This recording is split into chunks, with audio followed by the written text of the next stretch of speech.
Welcome to the Simple Doesn't Mean Easy podcast. Today, we are doing a mini episode as we do every Friday. We are here every Monday and Friday, working at simplifying things in our lives one day at a time, one simple step at a time. I'm your host, Michelle Visser, who can't talk sometimes. And today I'm excited to tell you my back story and share with you a little bit more about Lula. If you were listening a few weeks ago, you heard about Lula, my grandmom, my mom's mom, and her love of dandelions back when we talked about weeds and dandelions. And um, I just wanted to take a few minutes today to give you her story because it is such a beautiful epitome of what simple doesn't mean easy is all about. So Lula was a really neat lady. I told you already that her favorite flower was a dandelion. And of course, dandelions are hated by most, but there's fascinating things to love when you learn more about dandelions. Um, but grandmom's favorite flower, I'm not sure why it was her favorite flower, except that she loved that it grew prolifically in her yards and it was a pretty yellow. And despite the fact that her son in law insisted that it deserved nothing more than being pulled up and discarded, she would tell him all the time, "Don't you dare touch my dandelions." And my father was a gardener. So, for more than 7 decades, he literally worked hard at removing any sign of something that would prevent his beautifully cultivated garden from producing well. So he cared for what he lovingly propagated, and he always was on the defensive against any invading enemy plant. And I get that. Um, he was always fighting a proactive war against anything he called a weed. But I also so relate to Lula and her love of just the wild, beautiful, natural things. So she genuinely enjoyed a poor woman's bouquet that the dandelions would afford her. She was one of 6 girls. She was raised in the hills of rural West Virginia, in the eastern panhandle of West Virginia, in a log house that her dad, with his own hands, added on to room after room to just add on what they needed. And it sat on really a prime farming property that is bordered by deep, cool creek on 2 long sides of the farm that my uncle still cares for and runs. And Lula also, this is something I haven't told you about her, taught in a one-room schoolhouse. It was one that she could walk to just around the bend in the dirt road. And the road would amble by the farm and then around a bend and down a hill. And it was probably a pretty long walk for her on foot. But of course, she did that twice a day. And she would go teach at the one-room schoolhouse.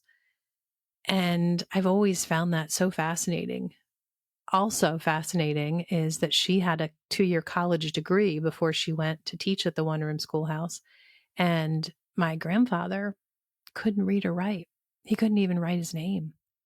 So how different these two were, but she loved him. And I imagine she loved him because she truly valued, well, I'm sure there's a lot of reasons, but I know that she truly valued hard work and the results that it brought. And he was absolutely a hard worker. And I'm sure she truly respected that. I also believe that she defined luxury very different than we do today. I believe she defined luxury as the simple, sun-warmed joys, the sun on her face as she was walking to the schoolhouse to and from every day, and the sun as it warmed those dandelions in her yard, just those simple things. And I know that dandelions were absolutely one of her simple joys that she loved. It turns out my grandmother's insistence that those seemingly worthless mustard colored blossoms be given full reign in her yard actually were very valuable for the bees on her farm. I don't know if she ever thought of that, but her insistence on the reign of those simple flowers fed the bees and ultimately fed her family, which I think is so cool. So both Dad and Lula are very much a deep part of me. I love my neat, cultivated garden. The rows make me so happy. Seeing it weed free makes me elated. But I also get giddy happy like a little kid when I see the dandelion seeds blowing through the warm wind on a summer day. I also think of Dad at the same time, and I know that he would cringe and get so upset, but it makes me happy to see them flying off and creating more poor woman's bouquets. So I'm glad that both of them are a part of me. I really am. And I'm thankful for my very precious grandmother who saw value even where others saw none. And that's something that's been hard for me to learn to do, but it has grown me tremendously once I figured out how to do that. And I have a couple things of grandmom's in my office that remind me continually of that. I have a piece of stone from the foundation of the brick, of not the brick, the one room schoolhouse where grandmom taught.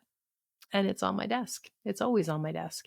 And I also have an old tin, if you've ever noticed it, if you ever watch on YouTube, an old tin of grandmom sitting on the shelf behind me. It's a tin that she would keep in her kitchen and pull down when she needed, I don't know what she kept in it, maybe matches. I don't know. But I keep it there as a reminder of her as well. So my grandmother had very little in the rural hills of West Virginia on her farm during the Depression. But you know what? She was wealthy. Although she spent most of her days on that one tract of land in an almost forgotten corner of West Virginia's eastern panhandle, she was royalty, guys, because she redefined luxury.